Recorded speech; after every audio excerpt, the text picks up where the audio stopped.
बिस्मिल्लाहिर्रहमानिर्रहीम। अस्सलाम वालेकुम स्टूडेंट्स।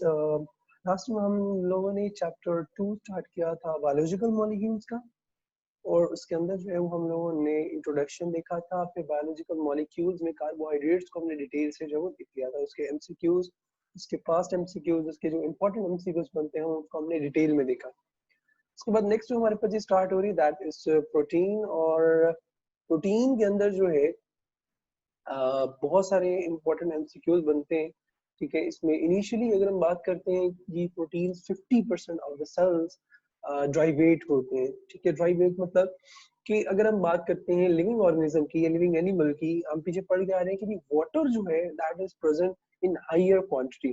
ठीक हो गया, यानी अगर मैं ये कहूँ कि जी वाटर जो है, वाटर हमारे पास क्या है, हायर क्वांटिटी के अंदर मौजूद है। वाटर का हायर क्वांटिटी के अंदर जो मौजूद होना, ठीक है, इंडिकेट करता है कि इनऑर्गेनिक मॉलिक्यूल। ठीक है, वाटर क्या है, इनऑर्गेनिक है। अब वाटर इनऑर्गेनिक है, ठीक हो गया, इनऑर्गेनिक है, ठीक हो गया। तो और ये हायर क्वांटिटी के अंदर जो है वो हमारे पास मौजूद है।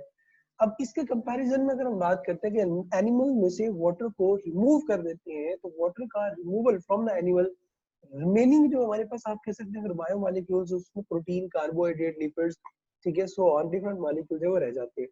अब उनमें प्रोटीन जो है वो हमारे पास क्या है, हायर क्वालिटी के अंदर सबसे ज्यादा। पीछे हमने टेबल भी पढ़ा था, तो उसके अंदर भी अगर आप जाके देखेंगे वहां पे प्रोटीन हायर क्वालिटी में होगी। इसका मतलब क्या हुआ, हमारे पास जो प्रोटीन्स है ये क्या है, हायर क्वालिटी के अंदर जो है वो मौजूद है, और वो 50% है ऑफ द ब्रेविड, यानी सबसे ज्यादा क्वालिटी के अंदर। तो आपको एमसीक्यू पूछा जा सकता है कि which one of the following organic molecule, ठीक है, या biomolecule is present in higher quantity या लार्जर क्वांटिटी या basic more quantity, higher quantity. उसमें आंसर क्या होगा, हमारे पास प्रोटीन होगा। ठीक हो गया। इसी तरह enzymes, haemoglobin, antibodies, blood clotting proteins, muscle proteins, actin है, ठीक है, सेल डिवीजन में इन्वॉल्व होने वाली प्रोटीन्स हैं। ये सारी वो प्रोटीन्स के एग्जांपल्स हैं जो कि नॉर्मली हमारे पास सेल में या सेल की सराउंडिंग में डिफरेंट फंक्शन जो है वो क्या कर रही होती है, परफॉर्म कर रही होती है। अच्छा, इसी तरह हमने पढ़ा था कि जी हमारे पास जो बेसिक यूनिट है, ठीक है, प्रोटीन्स का, जिस तरह कार्बोहाइड्रेट है तो कार्बोहाइड्रेट का बेसिक यूनिट हमने मोनोसैकेराइड पढ़ा। प्रोटीन्स का बेसिक यूनिट क्या होगा, हमारे पास अमाइनो एसिड होगा। ठीक हो गया। अच्छा, number of amino acid varies from a few to 3000 or even more in different proteins। अच्छा, ये बड़ी इंपॉर्टेंट चीज है कि ये एक प्रोटीन है, और वो प्रोटीन याद रखिएगा वो पॉसिबली एक से ज्यादा, यानी थोड़े से अमाइनो एसिड से लेकर लार्जर यानी 3000 अमाइनो एसिड तक, और यानी इससे भी ज्यादा अमाइनो एसिड जो मिल कर क्या बना देते हैं, प्रोटीन है वो हमारे पास बना देते हैं।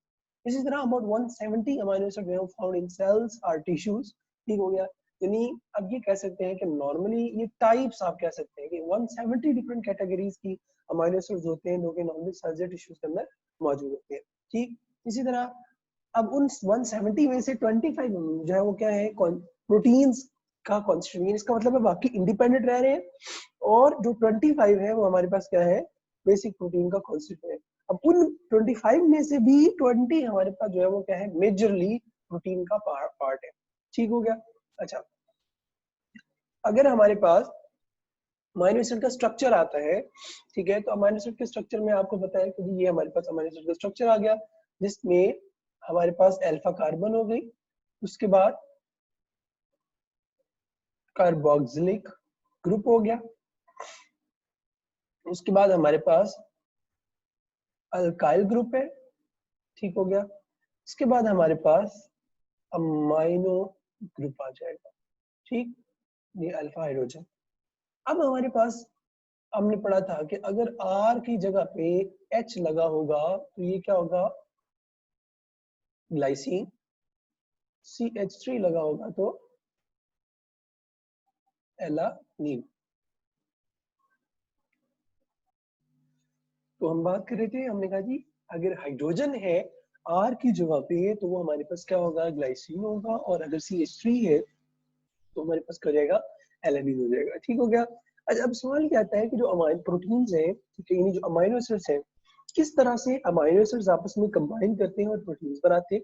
ठीक है, उसमें एग्जांपल लेते हैं कि यहाँ पे हमारे पास आपको पता है कि अगर आपसे पूछूंगा कि हम जो प्रोटीन है, ठीक है, उनमें अमाइनो एसिड के दौरान जब आपस में अमाइनो एसिड मिलेंगे तो उसमें कौन सा बॉन्ड होगा पास?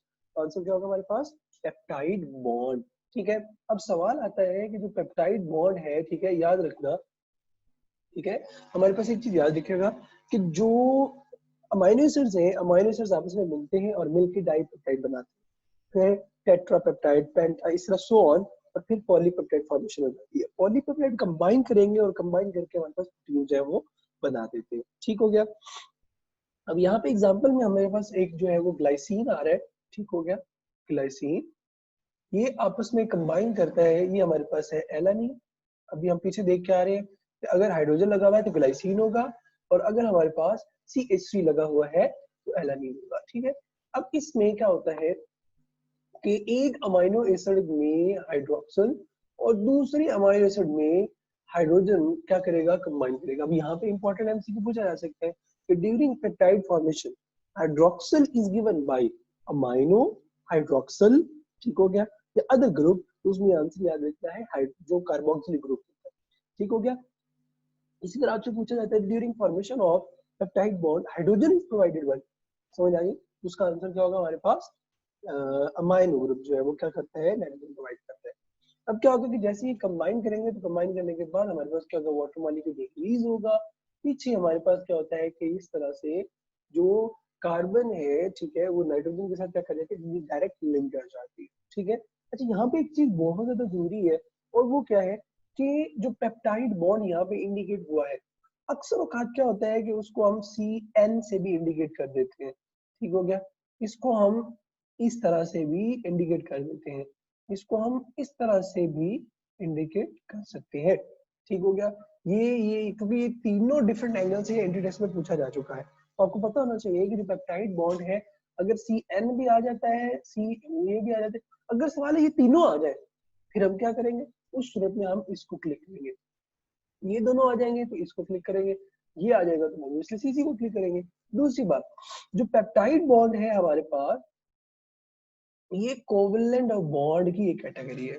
ठीक है, क्या है हमारे पास? कोवलेंट बॉन्ड की एक कैटेगरी है। ठीक हो गया।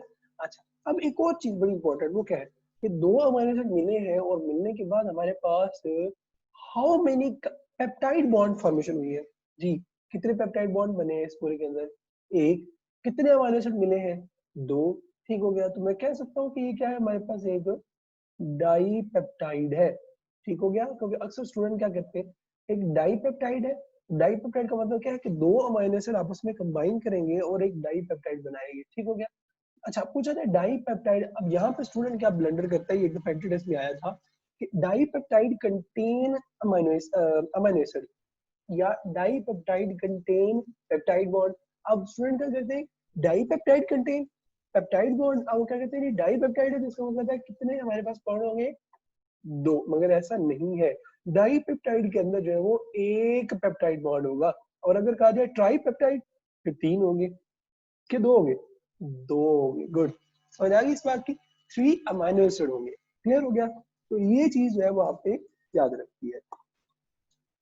अच्छा, अब हम क्या करते हैं, प्रोटीन्स को आगे स्ट्रक्चरली क्या करेंगे? डिवाइड करेंगे। ठीक हो गया। प्रोटीन्स को हम क्या करते हैं? स्ट्रक्चरली डिवाइड करते हैं। ठीक है, और इसकी डिवीजन में यहाँ पे जरा तवज्जो करिएगा,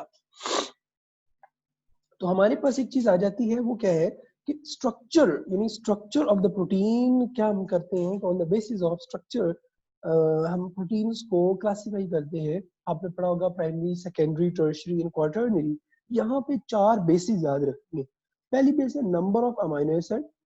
ठीक हो गया, नंबर ऑफ अमीनो एसिड, यानी हम जो प्रोटीन को क्लासिफाई करते हैं, ये प्रोटीन जो है वो स्पेसिफिक प्रॉपर्टी रखता है, वो किस बेस पे आती है? सबसे पहला पॉइंट है, ये 4 पॉइंट याद रखने, नंबर ऑफ अमीनो, यानी हम क्या करेंगे? नंबर की बेस पे भी क्या करेंगे? यानी अगर 10 अमीनो एसिड है, 20 अमीनो एसिड है, 30 अमीनो एसिड है, 31 अमीनो एसिड है, तो क्या हो जाएगी? प्रोटीन चेंज होती जाएगी। फिर है टाइप्स ऑफ अमीनो एसिड। पहले क्या था? नंबर, दूसरा क्या है? टाइप्स।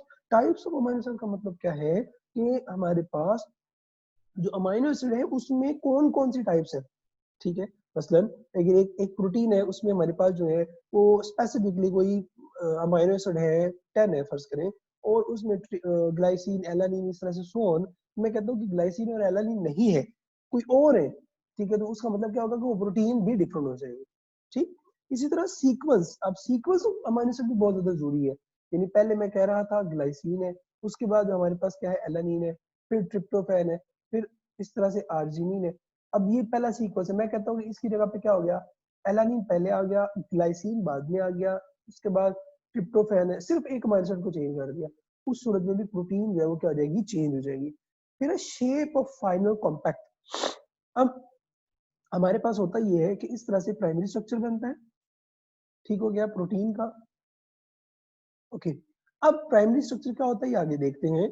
तो इसमें क्या होता है कि पहले प्रोटीन एक इस तरह से पॉलीपेप्टाइड की फॉर्म में बनती है, बाद में उसमें एक इस तरह से क्या करना होता है, एक कॉम्पैक्ट ग्लोबुलर फॉर्म के अंदर जो है वो आ जाना होता है। ये जो फाइनल शेप उसकी बनती है, कॉम्पैक्ट फॉर्म बनती है, वो हमारे पास क्या होगी, याद रखना, उस टाइम यानी हो सकता है कि ये प्रोटीन यहाँ इस तरह बनी है, दूसरे एंगल में इस तरह से बन जाए, ठीक है, इस तरह से, फिर इस तरह से बन जाए, डिफरेंट इस तरह। ये याद रखना कि अगर नंबर भी सेम है, टाइप्स भी वही है, सीक्वेंस भी डिफरेंट है, बट वो कॉम्पैक्टनेस डिफरेंट हो गई है, यानी उसकी जो फॉर्मेशन है वो हमारे पास क्या हो गई है, मॉर्फोलॉजी क्या हो गई है, डिफरेंट हो गई है। तो इसका मतलब क्या है कि वो प्रोटीन भी क्या हो गई है, डिफरेंशिएट कर गई। तो ये चार बेसिस आपने याद रखनी है, जिनकी बेस पे हम प्रोटीन्स को क्या कर देते हैं, क्लासीफाई कर देते हैं। अच्छा आगे देखते हैं। अब यहाँ देखिएगा ये जरा कि प्राइमरी प्रोटीन है, ठीक हो गया, प्राइमरी प्रोटीन में लाइसिन है, ग्लाइसिन, लियोनी, ठीक है, हमारे पास एलानिन है, वेलिन है, ठीक है, फिर ग्लाइसिन है, लाइसिन। ये क्या है, एक सीक्वेंस है, ठीक हो गया, जिसमें अमाइनो एसिड आपस में जुड़े हुए हैं। अगर मैं यहाँ से ये पूछूं कि जो स्ट्रक्चर आपको नजर आ रहा है इसमें पेप्टाइड बॉन्ड कितने हैं, ठीक है, तो शाबाश, अगर सिर्फ इसके अकॉर्डिंग देखेंगे तो कितने, 1 2 3 4 5 6, और ये अमाइनो एसिड कितने, 1 2 3 4 5 6 7, ठीक है, और पेप्टाइड बॉन्ड कितने थे, हमने कहा था 1 2 3 4 5 6, 6 जो है वो क्या है, पेप्टाइड बॉन्ड है इसमें। इसका मतलब क्या हुआ कि अगर आपसे ये पूछा जाए कि जी ओवरऑल हमारे पास 100 अमाइनो एसिड की एक प्रोटीन है, तो उसमें पेप्टाइड बॉन्ड कितने होंगे, ठीक है, तो उसका आंसर क्या होगा, अगर 100 अमाइनो एसिड की हमारे पास एक प्रोटीन है, उसमें 99 ए कम कर देनी है आपने से। समझ आ गई इस बात की, ये याद रखना है। अच्छा अब होता ही है कि primary structure of the protein is very very important, because आपसे पूछा जाए कि जी फर्स्ट स्ट्रक्चर, ठीक है, first structure of the protein that is formed, उसका आंसर क्या होगा, प्राइमरी। जब बी राइबोसोम ट्रांसलेशन करके प्रोटीन बना रहे होते हैं तो उन्होंने सबसे पहले जो प्रोटीन का स्ट्रक्चर बनाना होता है वो हमारे पास क्या होती है, प्राइमरी। अच्छा इसी तरह प्राइमरी क्या करती है, फर्दर कन्वर्ट होती है। इसमें एक चीज याद रखने वाली जो ज्यादा जरूरी और भी है, वो क्या है कि इसमें बॉन्ड कौन कौन सा होता है। इसमें सिर्फ आपको कौन सा बॉन्ड नजर आ रहा है, पेप्टाइड बॉन्ड, ठीक हो गया। अच्छा उसके बाद क्या होता है, हमारे पास आ जाती है सेकेंडरी स्ट्रक्चर, ठीक है, सेकेंडरी स्ट्रक्चर में क्या होगा, हमारे पास के थोड़ी सी डिस्टिंक्शन होती है। अच्छा सेकेंडरी स्ट्रक्चर के अंदर दो रीजन आ जाते हैं, एक हमारे पास अल्फा हेलिक्स होता है, ठीक हो गया, एक हमारे पास क्या होता है, बीटा हेलिक्स। मैं इसको यहाँ लेके जाता हूँ, हमारे पास, मैं कह देता हूँ कि जी यहाँ पे फर्ज कर ले कि ये है जी, ठीक हो गया, यहाँ पे ये एक चेन है जिसके ऊपर क्या है, इस तरह से अमाइनो एसिड जो है वो अरेंज हुए हुए, सो ऑन, ये हमारे पास क्या आ गए, अमाइनो एसिड, ठीक हो गया। इस तरह से अमाइनो एसिड जो है वो क्या हुए हुए, अरेंज हुए हुए। अब होता ये है कि अमाइनो एसिड क्या करते हैं, आपस में इंटरलिंक कर जाते हैं, किसके थ्रू, हाइड्रोजन बॉन्डिंग के थ्रू। इस तरह से अमाइनो एसिड क्या कर जाएंगे आपस में, इस तरह से, सो ऑन, ये हाइड्रोजन बॉन्डिंग के थ्रू क्या कर जाते हैं, आपस में इंटरलिंक कर जाते हैं। जब ये हाइड्रोजन बॉन्डिंग के थ्रू इंटरलिंक कर जाते हैं तो ये क्या बना देते हैं, एक जो हेलिकल स्ट्रक्चर, तो इसको हम कहते हैं अल्फा हेलिक्स, ठीक हो गया, इसको हम क्या कहेंगे, अल्फा हेलिक्स। इसी तरह एक बीटा प्लेटेड शीट्स होती है। अब बीटा प्लेटेड शीट्स क्या होगी जी, इसमें मैं कहता हूँ कि मेरे पास ये एक है चेन, इसी तरह ये दूसरी चेन है। अच्छा ये आपस में जुड़ी भी हो सकती है, यानी ये अगर इस तरह से मूव कर रही है तो ये यहाँ पे आपस में कनेक्ट होके तो इस तरह से भी वापस भी इस तरह से पॉसिबल है, ठीक है। यानी एक ही चेन भी हो सकती है, दो चेन्स भी हो सकती है। ठीक हो गया। अच्छा फर्स्ट कर ले, मैं कहता हूँ कि मेरे पास जो है वो क्या है, एक ही दो डिफरेंट चेन्स हैं। अब क्या होगा कि यहाँ पे क्या है, अमाइनो एसिड्स है। ठीक हो गया। यहाँ पे हमारे पास क्या है, अमाइनो एसिड, ये हो गया ये अमाइनो एसिड, ये amino acid, amino acid, amino acid, amino acid, यहाँ पे भी अमाइनो एसिड है, शाबाश, ठीक है, सो ऑन, ये अमाइनो एसिड हो गए। अच्छा उसके बाद क्या हो गया, यहाँ पे इनके दरमियान में इस तरह से क्या है, हाइड्रोजन बॉन्डिंग है। ठीक है, ये हाइड्रोजन बॉन्डिंग किसको इंडिकेट करती है, beta pleated sheet like structure है हमारे पास क्या है, बन गया। समझ आ गई इस बात। तो अब यहाँ पे एक चीज याद रखनी है कि अल्फा हेलिक्स में एक ही चेन के दौरान, यानी एक ही चेन है, ठीक है, same chain has hydrogen bond, यहाँ पे क्या होगा, may have different chains those contain hydrogen bond. समझ आ गई इस बात की, यानी इसका मतलब ये हुआ कि हमारे पास जो आपकी secondary structure of the protein है, सेकेंडरी के लिए मैं 2 डिग्री इस तरह से यूज करता हूँ, तो इसमें एक चीज याद रखनी है, हमारे पास अल्फा हेलिक्स और बीटा प्लेटेड शीट आ जाता है, और इसमें बॉन्ड कौन कौन से जरूरी है, पेप्टाइड बॉन्ड है हमारे पास और हाइड्रोजन बॉन्ड जरूरी है, यानी दो बॉन्ड इसके अंदर जो होते हैं।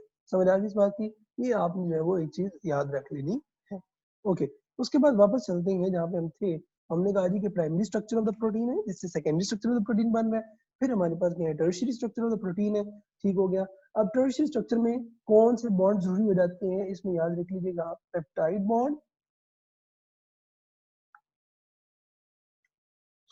ठीक हो गया, नंबर 1। नंबर 2 हमारे पास ऑब्वियसली हाइड्रोजन बॉन्ड होगा। नंबर 3 हमारे पास आपका हो जाएगा आयोनिक बॉन्ड। ठीक हो गया। और उसके बाद हमारे पास चार, जो 4 नंबर पोजीशन पे वो है डाई सल्फाइड बॉन्ड। ओके हो गया। अच्छा उसके बाद क्या होता है हमारे पास कि टर्शियरी प्रोटीन फर्दर आपस में कंबाइन करती है और मिलकर हमारे पास आपका बना देती है क्वार्टरनरी। क्वार्टरनरी प्रोटीन में, अच्छा बुक में एक चीज याद रख लीजिएगा, इसमें हीमोग्लोबिन की एग्जांपल दी हुई है। जो हीमोग्लोबिन है ये क्वार्टरनरी प्रोटीन है। ठीक है, हीमोग्लोबिन क्या हमारे पास, क्वार्टरनरी प्रोटीन है। इसी तरह एक और एग्जांपल आपने याद रखनी है, आपने एक एंजाइम पढ़ा होगा रुबिस्को। रुबिस्को कहाँ पे पढ़ा आपने, आपको याद होना चाहिए जब आपने कैल्विन साइकिल पढ़ा। ठीक है, तो कैल्विन साइकिल में मेजर एंजाइम क्या था, रुबिस्को था, रेगुलोज बिसफॉस्फेट कार्बोक्सिलेज ऑक्सीजनेट। ठीक हो गया। तो ये एंजाइम भी किसकी एग्जांपल में आ जाता है, क्वार्टरनरी, हीमोग्लोबिन की क्वार्टरनरी में, क्वार्टरनरी में जो आ जाएगा। ठीक हो गया। अच्छा इसी तरह इंसुलिन बुक में एग्जांपल दी हुई है, इंसुलिन, ठीक है, इंसुलिन किस में आ जाती है, टर्शियरी के अंदर आ जाएगी। ठीक है। अच्छा यहाँ देखिएगा आप जरा, ये वही चीजें जो अभी हम डिस्कस करके आ रहे हैं कि प्राइमरी प्रोटीन में अमीनो एसिड सीक्वेंस बहुत ज्यादा जरूरी है। ठीक हो गया। सेकेंडरी स्ट्रक्चर में क्या होता है, अकर इन मेनी प्रोटीन, इसमें अल्फा बीटा शीट्स होती है, ये वही शीट्स जो अभी हम देख रहे हैं। ठीक हो गया। इसी तरह टर्शियरी की अगर हम बात करते हैं, 3 डायमेंशनल स्ट्रक्चर होता है। ठीक हो गया। और क्वार्टरनरी हमारे पास क्या होता है, 3 डायमेंशनल स्ट्रक्चर होता है और मल्टीपल सब यूनिट जो है वो बने होते हैं। यहाँ देखें फर्दर, अब यहाँ पे डिटेल आ रही है इंडिविजुअली। ठीक है, इसमें जो इंपॉर्टेंट एमसीक्यू है वो भी मैं बता देता हूँ, और एग्जांपल के थ्रू जो एंट्री टेस्ट में एमसीक्यू आए हुए हैं वो भी हम देखते हैं। अच्छा यहाँ पे देखिएगा, structure of the protein show number and sequence. अब यहाँ पे ये जो इंसुलिन और हीमोग्लोबिन की यहाँ प्राइमरी में एग्जांपल दी है, इसका मतलब ये नहीं समझना कि ये प्राइमरी प्रोटीन है। यहाँ पे बताने का मकसद ये है कि इनिशियली ये प्रोटीन प्राइमरी बनती है। अब उस प्राइमरी प्रोटीन जब फॉर्मेशन हो जाती है तो उसमें ये होता है कि हमारे पास इंसुलिन या हीमोग्लोबिन बना है। ठीक है, वो प्राइमरी स्ट्रक्चर उसका बना है, यानी वो चेन से मिलकर बने हुए। मसलन अब इंसुलिन है तो इंसुलिन 51 अमीनो एसिड से मिलकर बना होता है, एक चेन उसमें 30 अमीनो एसिड रखती है और दूसरी चेन है हमारे पास वो 21, और दोनों जो है वो डाई सल्फाइड। अब ये एंटीटेस्ट में आ चुका हुआ है, ये एक और इससे रिलेटेड एंटीटेस्ट में आ चुका हुआ है कि जो एंटीबॉडीज है, ठीक है, आपने पढ़ा होगा यदि चेन्स होती है, 2 हैवी चेन्स होती है, 2 लाइट चेन्स होती है, तो वहां पे जो आपकी बुक में चैप्टर 14 में डायग्राम भी बनी हुई है, डायग्राम के अंदर जो एंटीबॉडी का स्ट्रक्चर आपने देखा है वो कुछ इस तरह से आपने देखा होगा, ठीक है। इस तरह से two heavy chains two light chains होती है, और हैवी चेन्स और लाइट चेन्स आपस में कनेक्टिंग होती है, वहां पे इस तरह से सल्फर बना हुआ है, तो डाइसल्फाइड ब्रिज जो है वो उसको आपस में क्या करता था, कनेक्ट करता था। सेम इसी तरह यहाँ पे भी क्या होता है कि जो हमारे पास इंसुलिन है, दो चेन्स है। अब सवाल पूछा रहा है कि इंसुलिन में पेप्टाइड बॉन्ड कितने होते हैं जी, इंसुलिन में पेप्टाइड बॉन्ड कितने होंगे, अगर अमीनो एसिड 51 है तो मैक्सिमम स्टूडेंट का आंसर क्या होगा, 50। ऐसा नहीं है, 50 की नहीं है, कैसे नहीं है भला, देखो एक चेन है जो कि मैं इसको कह देता हूँ ए चेन, बी चेन। ए चेन में 31 अमीनो एसिड 30 अमीनो एसिड है और बी चेन में 21 है, तो इसमें पेप्टाइड बॉन्ड कितने होंगे शाबाश, 29। इसमें कितने होंगे, 20। ओवरऑल कितना हो जाएगा, 49। तो आंसर क्या होगा, 49 अमीनो एसिड होते हैं, पेप्टाइड बॉन्ड होते हैं किसके अंदर, इंसुलिन के अंदर। अच्छा इसी तरह के पूछ रहे हैं हीमोग्लोबिन के अंदर। अब हीमोग्लोबिन का स्ट्रक्चर आपको पता है कि ओवरऑल हमारे पास हीमोग्लोबिन के अंदर जो है वो कितने अमीनो एसिड होते हैं जी, ओवरऑल हमारे हमारे पास कितने होते हैं, 574 in the form of 2 alpha 2 beta, ठीक हो गया। अब अल्फा में each alpha contain 141 amino acid, each beta contain 146 amino acid, ठीक हो गया।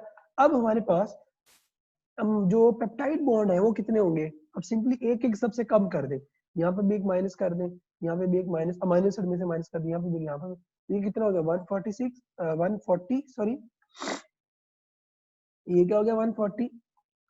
इसी तरह ये कितना हो जाएगा 145, ये कितना हो जाएगा 145। इसका मतलब एक यहाँ से एक साथ एक साथ, तो टोटल 174 574 में से 570 एक्चुअल में हमारे पास क्या होती है, पेप्टाइड बॉन्ड होते हैं, ये याद रखना है आप, ठीक हो गया। अच्छा इसी तरह नेक्स्ट मूव करते हैं, 10,000 protein made up of 20 types of amino acid, ठीक है। Arrangement of the amino acid is very very important, सही है। अच्छा उसी तरह ये हमारे पास इंसुलिन का स्ट्रक्चर आ गया, ठीक है। और यहाँ पे अगर हम देखेंगे तो ये डाइसल्फाइड जो है वो बॉन्ड इंडिकेट किया हुआ है, ठीक हो गया।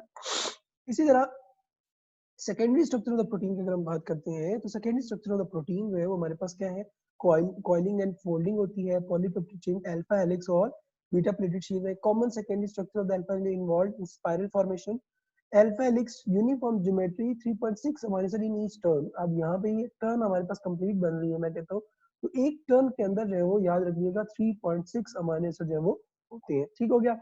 Helical structure is kept bye hydrogen bond, हमने देख लिया ऑलरेडी, ठीक है। बीटा प्लेटेड शीट हमारे पास होती है, ठीक हो गया। और इस तरह से हमारे पास ये अल्फा हेलिक्स है हमारे पास, और ये क्या है, बीटा प्लेटेड शीट्स, ठीक है। इसी तरह हमारे पास नेक्स्ट मूव करते हैं, टर्शियरी स्ट्रक्चर है। टर्शियरी स्ट्रक्चर ग्लोबुलर स्ट्रक्चर होता है, form by folding and bending. अब इसमें फर्दर फोल्डिंग और बेंडिंग आ जाती है, फर्दर बॉन्ड आ जाते हैं, जिसमें हमारे पास पेप्टाइड बॉन्ड है, उसके बाद आयनिक हाइड्रोजन डाइसल्फाइड बॉन्ड है, ठीक है। चार हमारे पास क्या होंगे, बॉन्ड जो है हमारे पास आ जाते हैं, ठीक हो गया। और इसके अंदर जो है वो हमारे पास आप याद रख सकते हैं कि जी जो एग्जांपल है, जो इंसुलिन वगैरह जो है वो पूछा जा सकता है। दूसरी तरफ हमारे पास क्वाटर्नरी है, क्वाटर्नरी प्रोटीन हम पढ़ के आ रहे हैं, structure form by aggregation of tertiary protein. इसके अंदर जो बॉन्ड होंगे वो हाइड्रोफोबिक इंटरेक्शन होगा, आयोनिक होगा, हाइड्रोजन होगा, डाइसल्फाइड होगा और पेप्टाइड होगा। तो 5 बॉन्ड इसमें जो है हमारे पास क्या है, बन रहे हैं। एग्जाम्पल हमारे पास हीमोग्लोबिन है, हीमोग्लोबिन में आपने एक चीज याद रखनी है कि इसका जो सेंट्रलाइज्ड एटम है वो हमारे पास उसकी जो वो हमारे पास क्या है, आयरन है। और अगर इस आयरन की जगह पे मैग्नीशियम आयन लगा होगा तो शाबाश ये क्या होगा, क्लोरोफिल होगा, ठीक हो गया।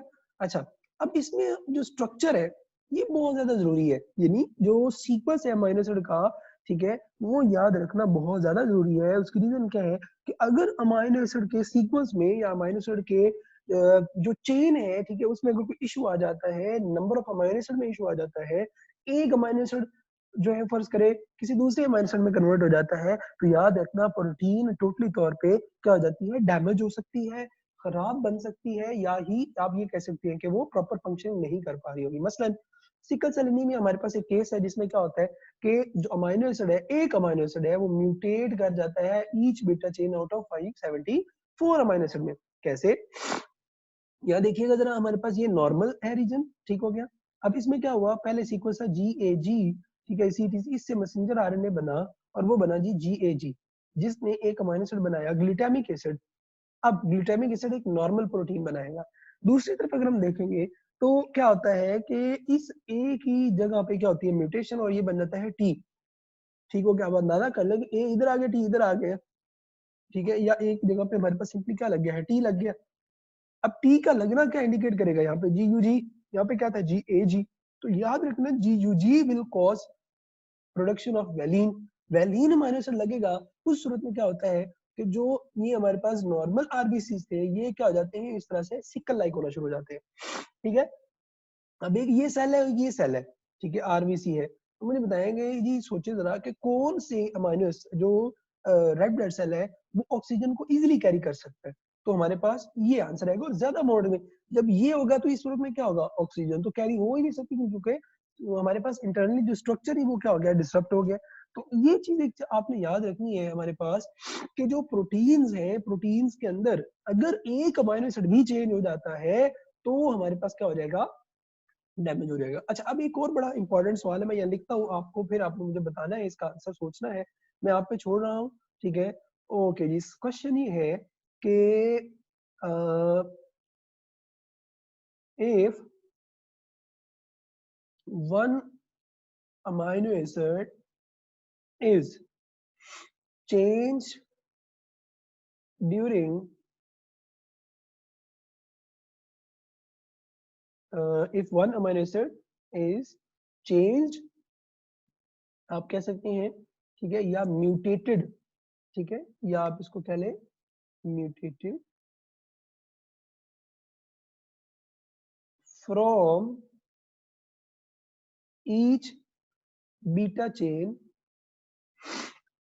in hemoglobin, ठीक है, H भी लिख देता हूं, hemoglobin, how many total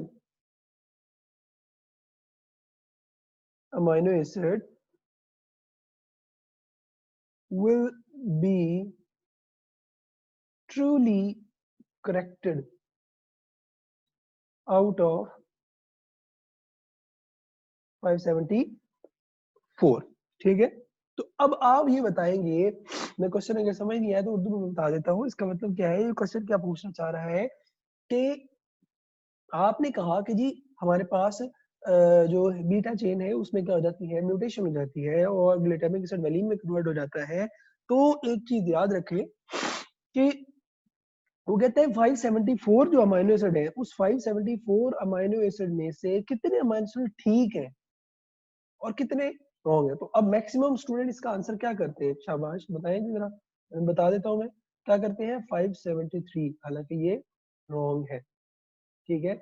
अब क्या लिखा हुआ है यहाँ, ईच बीटा चेन, मतलब क्या कि हम जो अभी पढ़ के आ रहे हैं, ठीक है, यानी मैं यहाँ पे इसको लेके जाता हूँ व्हाइट बोर्ड पे, ठीक है। तो इसमें एक चीज याद रखनी है, देखें 574 हमारे से तो है ये, ठीक है। अब मुझे एक बात बताइए, डीएनए से बनेगा आरएनए, ठीक है, और इस आरएनए ने बनानी है beta chain of the protein.